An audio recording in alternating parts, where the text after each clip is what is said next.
case.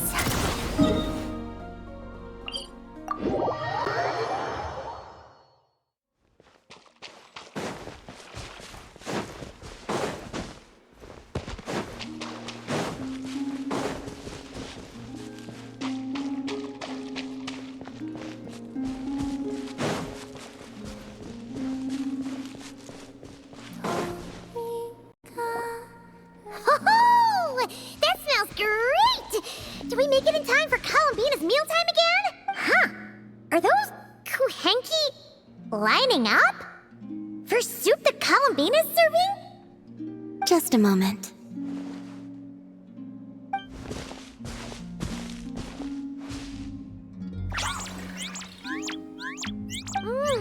Wow! This is really good! Refreshing, tasty fruit soup! Paimon's never had anything quite like it! Another serving? Make that too!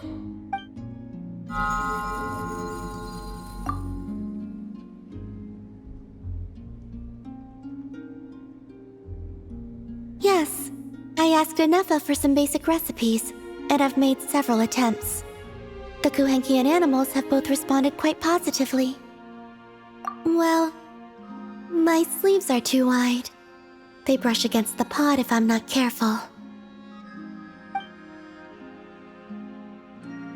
I struggle somewhat with making desserts, though.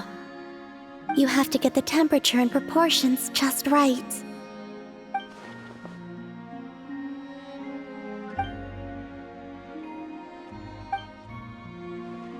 Sure. Let's start with crumb kake, shall we?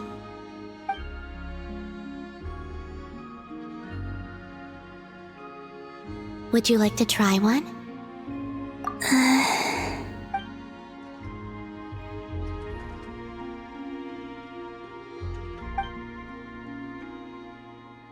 What do you think? Did Paimon miss anything? Ah! It's so sour! What are you trying to do to Paimon?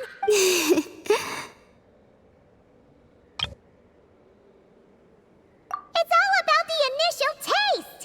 Couldn't one of you have warned me to take a smaller bite? If you hadn't said anything, Paimon would have thought this was a prank. Watching people's faces pucker or something. Okay, let me try again. Here, try this batch.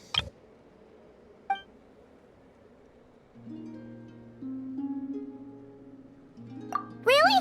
Paimon wants some too! That's the stuff!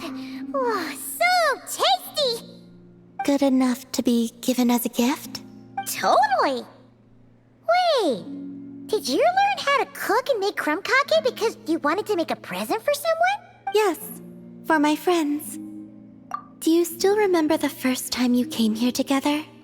You had prepared some food for me, though the food couldn't do much to replenish the power I had lost. Eating it did make me feel more relaxed. I did not give it much thought then, but now I understand. The time and effort put into carefully preparing food by hand is what gives it soul. What I enjoyed was not simply the food itself, but the warmth and kindness in the hands that made it.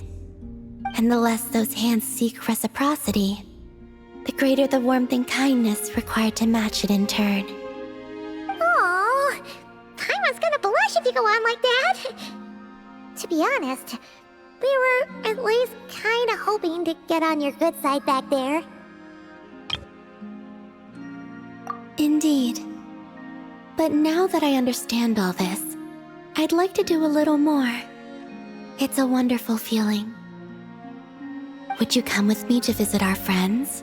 Apart from the crumb kake, I have also prepared a few other gifts.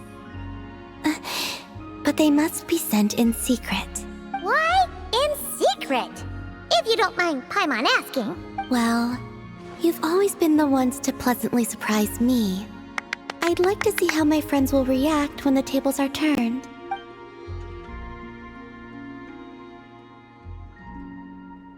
Phew!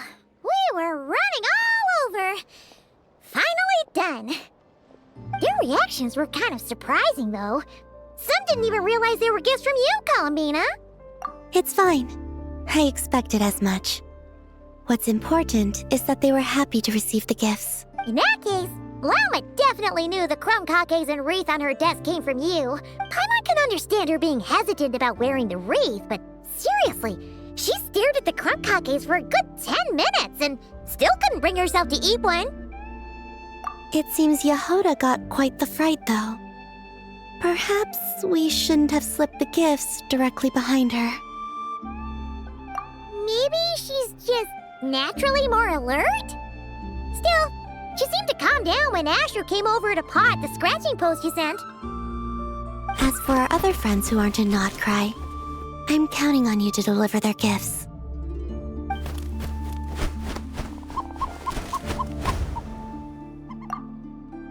Here.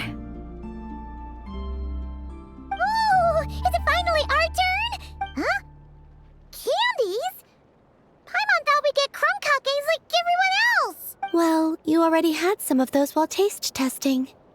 Some variety is nice, don't you think? That's good to hear. And there's one more gift. Here, for you. I've heard it said that the skies belong to the birds, and the land to the beasts, while the vast space between the two is reserved for adventurers wearing wing gliders. With this by your side, may your path forward ever be lit as with moonlight. And thank you for your companionship.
But our main protagonist drew a topic of terrible, troubling tribulation.